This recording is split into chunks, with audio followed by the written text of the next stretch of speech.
All right. Welcome back to my channel, you guys. What it do? What's up? Your girl G here, and thank you for tuning in. We're gonna talk about love/life after lockup. This honestly kind of really like a filler episode, so there really wasn't too much. And it's kind of coming a little bit late because so much happened these past couple of days. I don't know if y'all saw, but Megan dropped her documentary called In Her Words, and literally, I have been on Twitter trying not to go in on people because they are just determined to think that Tory Lanez is gonna get out. He's not getting out, y'all. Point blank, period. But yeah, nonetheless, you guys, I want to talk about this and then get into a few other videos after this. So let's not waste no time. Let's go ahead and get into it. You already know what's up. Make sure to like this video, subscribe to my channel if you haven't already. Drop down the comments and please like the video. Does your girl wonders in the algorithm? Okay, don't be trying to come over to this channel and not say hey when you walk in. Okay, say hey to the people. All right, but yeah, let's go ahead and get into life after lockup.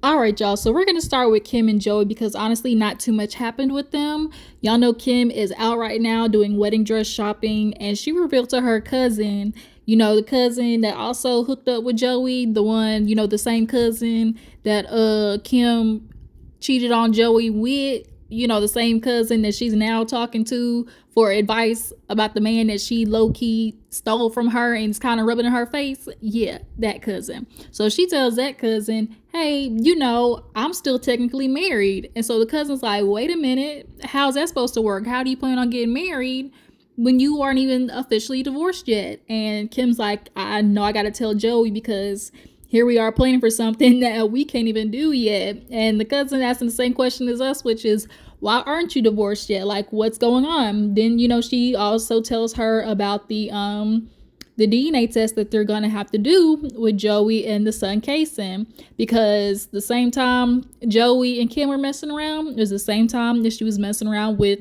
her ex. So yeah, Kim, she takes Joey out on a little date night. When I tell you Joey got them legs and hips and body, okay? He walked in and he already is just giving, he already giving on that stuff. I'm sorry, y'all. He is. And the way he look, his eyes always hang low. But Kim breaks the news to him that she's not officially divorced yet. He, of course, gets all upset. He does the dramatic walk off, like, how you not gonna tell me? You say we always got to be honest with each other. We're gonna tell each other the truth. What is trust? What is a relationship without trust? All that type of stuff. And Kim, the only thing she really can truly do is hold her hands up to the situation because, she didn't necessarily think this through. And Joey makes a good point of like, how are we supposed to go halvesies on a house? But if we move in, he, is subject to take it, truthfully, honestly, because y'all ain't divorced yet. So if he want to be petty or be an a-hole, whatever y'all get in the meantime of y'all's relationship, he still can, technically take parts of. So Joey's like, did you not think about that? But I also didn't like how Joey was talking outside to producers. He was like, I just don't get it. Like, whether you weren't thinking it through or you were just like dumb or stupid, like you gotta be stupid. Like, I feel like Joey, you calling Kim dumb and stupid too many times because yeah, in this moment she being dumb and stupid, but you spending her dumb and stupid money. I still ain't forgot about how you blew up that budget that she gave you. But at this point, he walks back in and tells her like immediately, we need to get to a lawyer and get divorced.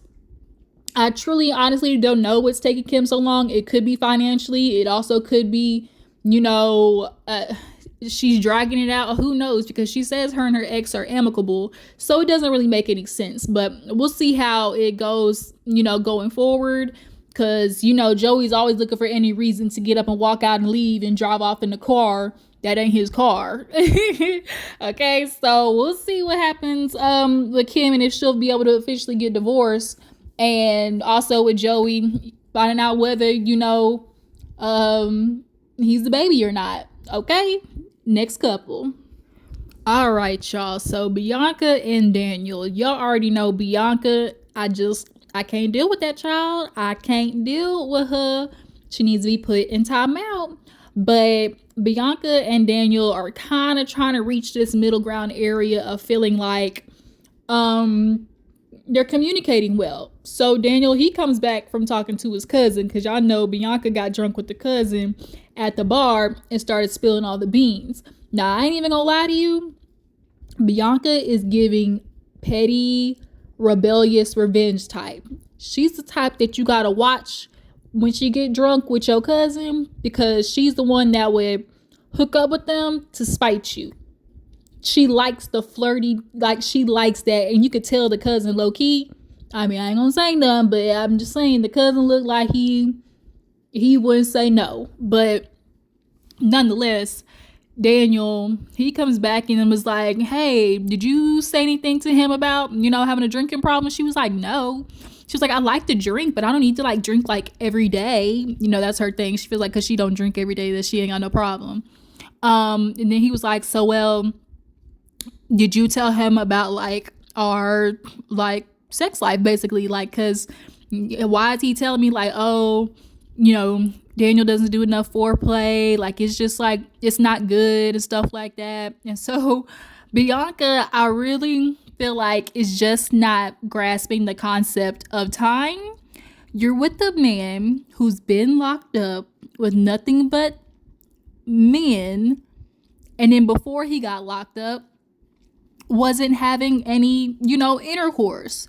You're wanting him to jump out of prison. See, the problem is, I know what Bianca was thinking. The problem was Bianca thought she was gonna find her a dude that had that prison Zeke, okay? Because a lot of girls, they be with the dude, he get out of prison and he be be zicking them down, and she thought Daniel was gonna be one of those. But no, Daniel don't even know where the clitoris is at, and now Bianca is feeling some type of way, because she's like, I really wanted like an intimacy, like I'm a girl, like take things slow.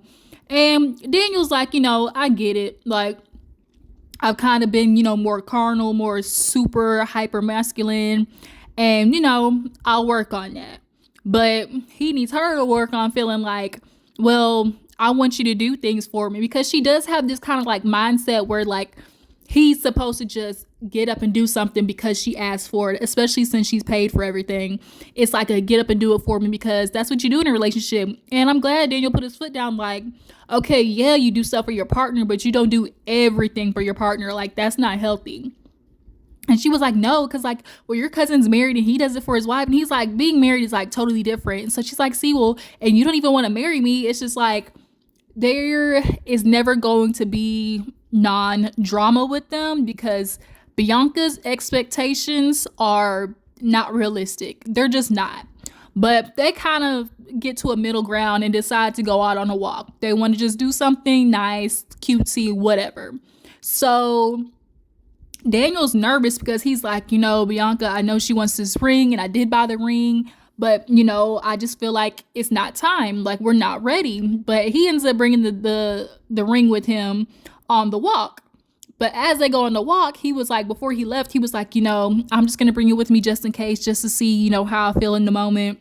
But, I just don't know. And so when they go on the walk, at first it was cute and everything. They was holding hands, but then somehow she was like, I don't like the way you're holding my hand. And at this point, it's just getting super awkward between them, because she's like, you're not holding my hand right. Like, I don't like that. And she's like, why are you walking away from me? Like, it just was so uncomfortable. And then finally Daniel was like he just throws her hand away. And he's like, I'm just, struggling right now. And I think also too, like Daniel has said, like, you got to understand, like, I am adjusting. She's got these unrealistic expectations, as most women do. It's like the minute the dude comes out, they're just ready to just like go, go, go, go, go. And there is a whole transition period that a lot of people who come out of prison have to have, especially mentally. And the fact that he not only was locked up, but majority of the time was in the hole, which is literally just you by yourself, no interaction, that F's with people. And so he's like, yeah, I see all this free space, and it's like, it's different for me. I'm trying to adjust, like, to go from closed, like enclosed capture, basically, to like having all this wide space. It's giving him anxiety. So now they get to fighting. He walk off, and now Bianca's like, I don't know what I did. Like, I just don't know what I did. I hope he's not mad at me. And she start crying.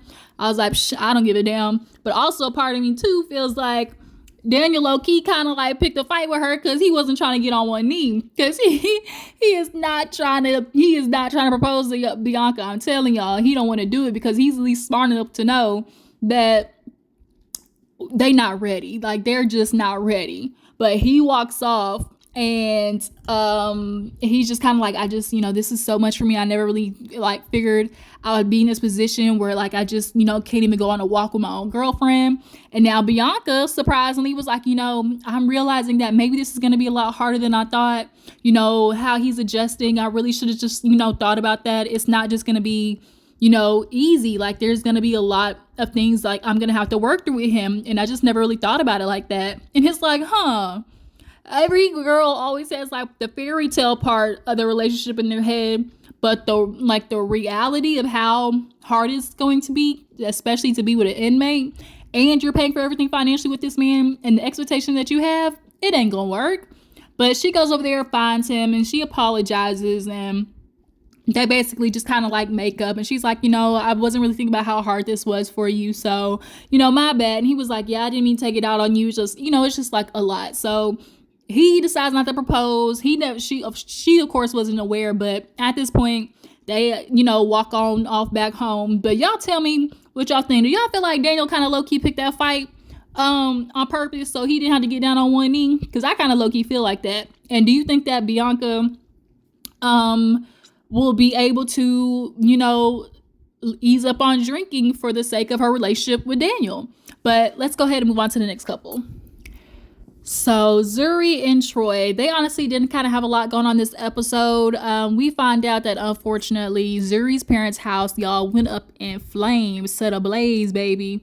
And the whole inside of their house is burnt to a crisp, okay? Done. Overcooked. Stick a fork in it. And, they're driving over to the house. And of course, Zuri is just like, still having anxiety about it. And she just like, I really cannot believe like my parents' house, like my childhood home literally is in this situation. And so they get there, they're like walking through all the debris, and like her brother, his room was one of the ones that experienced a lot of the damage, but luckily he was out of town with his girlfriend. And so now Zuri, she's just kind of like, leaning in Troy's arms. She's just like, oh my gosh, like I really can't believe like this happened. In her confessional, she's with Troy, and she's like, this is really starting to make me feel like what the psychic said was true, because she low-key, it's not crazy the fact that 2 days before she literally was at her parents' house talking about the girl that does her readings was like, there's gonna be a lot of chaos coming, there's gonna be a lot of surprise destruction. And the fact that this does happen, I'm not gonna lie, it's giving real coinky dinky. Sorry y'all if y'all heard that was my notification. But yeah, it's like, dang, it's really a coincidence that this has literally happened like 2 days after Zuri leaves her parents' home, like the day after next. Like, that's crazy. So now she's starting to feel like, well, dang, if that, happened, maybe what she said about me and Troy is true. Because before, Zuri didn't tell Troy about how the psychic was like, girl, are you gonna make it? Like, she asked me, like, are we gonna make it? And she hit her with the hell to the no. And she didn't tell Troy that, when he first got out. But now Troy's feeling like, man, why you listen to her? That's so freaking crazy. Like, that's like, man, really? Like, you really feel that way? And Zuri now is kind of panicking because she is starting to feel like, well, dang, like, is she right? And he's like, well, I'm here right now. She's like, it could be now. Like, it don't mean like now. It could be, in a month. Like, I don't know. Like, it's whenever. But she's starting to like feel some type of way about it. But Troy and Zuri's dad, they go because they need to get some community stuff together. They need the funds so they can, one, start paying for their outreach program, but also, two, they behind on rent ski, okay? Zuri them left Troy out of the wind when it comes to being so far behind rent. And that was just so dumb. You wait to get 2 months behind to then tell this man. And so now when Troy is, with the dad at the church and everything, going over the community outreach, he's like, man, it really is a struggle. He's like, I really could just go out here and get that easy money. But of course, that is a typical struggle for most inmates. It's like, you can go out and get the fast money, but shit, it might end you right back up in jail. And that's what he don't want to do. So when he's in the church, he kind of does like this little, I don't know, basically like a monologue of his life, because the dad keeps trying to push and the mom keeps trying to push Troy to be a pastor.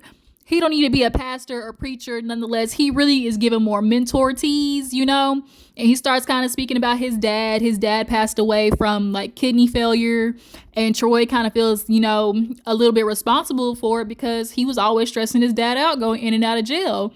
And the last words his dad said to him basically was like, I give up. And that's a hard thing. I could imagine that is something that probably plays on his mind a lot of the time. But Troy's in this place of trying to like get this stuff together for the community outreach, while Zuri, she is trying to find her mama because mama ain't been answering the phone. And so now Zuri's feeling like, dang, does my mama like low-key blame me for what happened? So finally Zuri pulls over and she gets in contact with her. The mama and Zuri finally kind of sit down and have a talk. Zuri kind of pulled over on the road, like I said. And she just kind of brings up like, Mom, I haven't spoken to you. They're basically displaced at this point in a hotel until they can get everything figured out.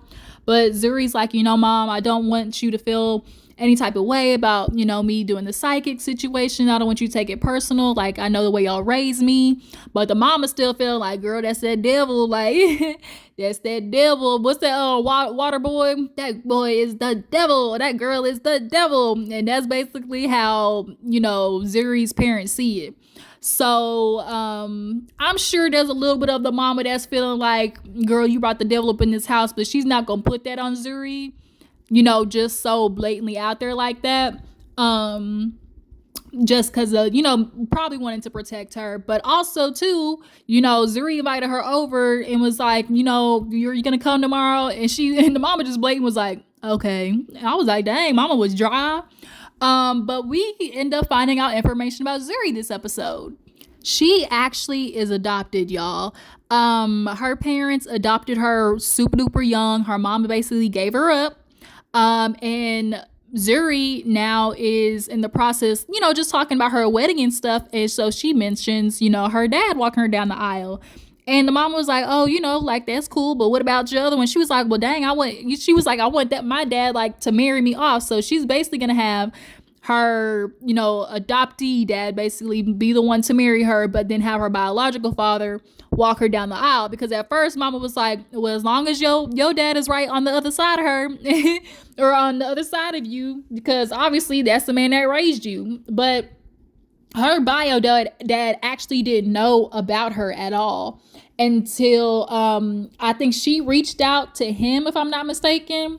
But she also reached out to her mom, y'all, and her mom basically hit her with the, girl, I gave you away for a reason. Like, this was supposed to be a closed adoption. You weren't supposed to know nothing about me. Like, I ain't supposed to know nothing about you.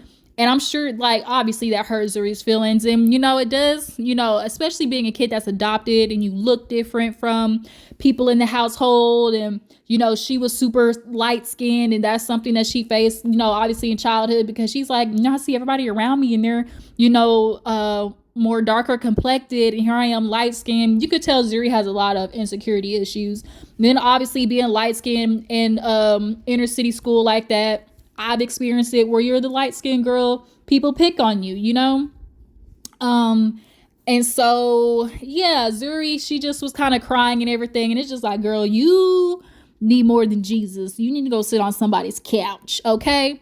But she plans on trying to get her wedding going. And I'm like, Zuri, the last thing you need to be sitting there trying to plan is your wedding in the next year. You need to figure out because your parents ain't got nowhere to live. Bitch, you ain't finna have nowhere to live too. If you want to put that money towards a wedding, that'd be stupid. But yeah, y'all drop down in the comments, what do y'all think about Zuri trying to plan this wedding within the next year, while her and Troy, is almost pink slipped out of their house with that eviction notice? Okay, let's go ahead and move on.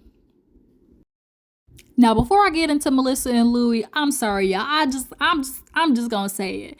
Melissa effed up her nose. I know it. Y'all know it. Louie know it. Melissa know it. When she first revealed her nose, I can appreciate the fact that Louie definitely can tell she's uncomfortable with it, and he's loving her. Cause I mean, shoot, he missing his top gum, so it ain't like he can really be you know real detail oriented or like mean about it. But I'm just sorry, y'all. They hog nosed the out of her, i.e., they lift her nose tip way too much. I watched Botched enough to know exactly what they did. Instead of trying to straighten her stuff, they lift the tip of her nose up way too much, and it's giving oink oink, okay? But there really wasn't that much with Melissa and Louie. It's Melissa doing the typical complaining, yelling, arguing about Louie, about what he's not doing. It's always something. Like, it literally is always something. And I see Louie, trying. Like, the fact that this man got 2 jobs after everything like that, he could have been back to the drugs by now, but yeah, Melissa, she is, she's working herself, but she's upset because it's like, I don't see Louie all the time. And then it's, it's all about the training, and then he's training women and, things like that. And Louie understands, like, he wants to train anybody, but, his clientele seems to be women. And that's just what it is. We all know trainers, they do kind of have like a narrative about them kind of being some whores, okay?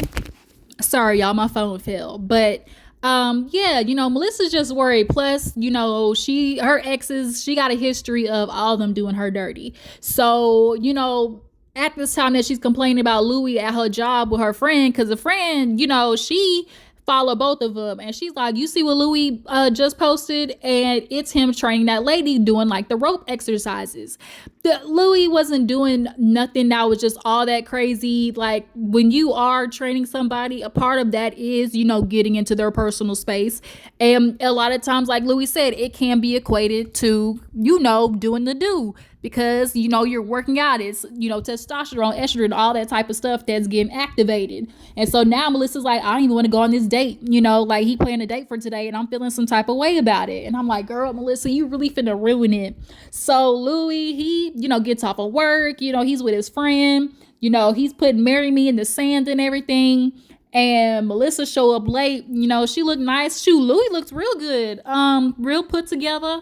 And here go Melissa with the shit. Oh my God, you told me to dress nice. Like, where's the dinner table? Oh my God, we're gonna walk up there. Like, how do you expect me to walk up the stairs in these heels? And Louie was just like, sometimes I just want her to just stop her bitching. Like, dang, like, just shut up. And Melissa can admit, she's like, I don't like surprises. I need to be in control of everything. And it's like, Melissa, go talk to somebody and work that out, because you gonna chase Louie off for real, for real. He's got the patience of a saint right now, but that can only work for so long. But nonetheless, he proposes. She's impressed with the ring. The ring looks nice, y'all. He did a real good job. And she was like, I was just so worried. Like, I just, were you going to be able to do it on your own? But you did better than I expected. And so now she's like, now I don't have to worry about you training them girls anymore. She wanted security, basically. And the ring gives her that a little bit. She's happy for the moment, but we all know next episode, she's going to find something else to bitch about. But yeah, it was cute. I'm glad she, is appreciative of the ring, and she likes it. She didn't go into like automatically judging it and picking out what was wrong. We'll just end on a good note with them for finally. So last but not least, let's get into Britney and KY Rock. So Britney is at the dress shop, and she just got off the phone with her PO, and she low-key got pissed off because the PO basically was kind of insinuating like, y'all her, frauding and scheming and trying to, sham the court system, the justice system. And so she's like, she feels some type of way about it, because he's like, we don't take, the states don't take too kindly to people trying to fraud them. And it's like, in this situation, Britney and KY Rock actually genuinely are wanting to do life right. The fact that KY Rock is off of parole, is no longer on papers, that really should have changed a lot for them, because for the state of Texas, they should see that KY Rock is no longer on papers, but it's Texas. We a red state. They be bullshitting, point blank period. So the friend was like, you should probably tell Key Rock or whatever. And so she's like, see, what do you, Brittany's she gonna do it. She was telling her, you could tell her friend is concerned and trying to bring up all the things, to think about and make sure all the T's are crossed and I's are dotted. But Brittany's like, I'm marrying Key Rock, and she got the dress. So it's the next day, they're getting ready, and Key Rock can tell that something's off with Britney. He was like looking at her. He's like, "Are you sure you want to do this?" Because he's like, "I know this isn't what she wants. Like she wants a big wedding, for the family to be there and everything. Like, is this what you want?" And Britney's like, "Yeah, let's do it." And so he leaves and goes to prep everything.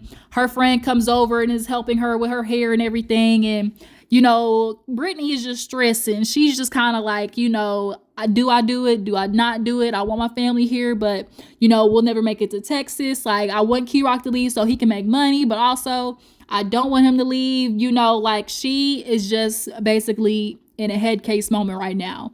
But she gets dressed to look super beautiful. Key Rock is down there at the park prepping everything with the minister that's getting ready to marry them off. They got coffee, their jail mama basically.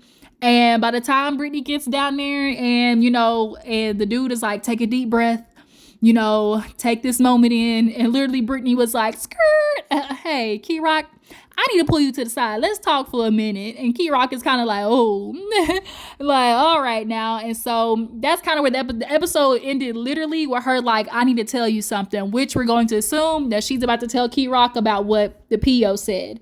Because at this point, honestly, it's like they could just go ahead and get married because they've already been denied before. Like, not too much is going to change after that.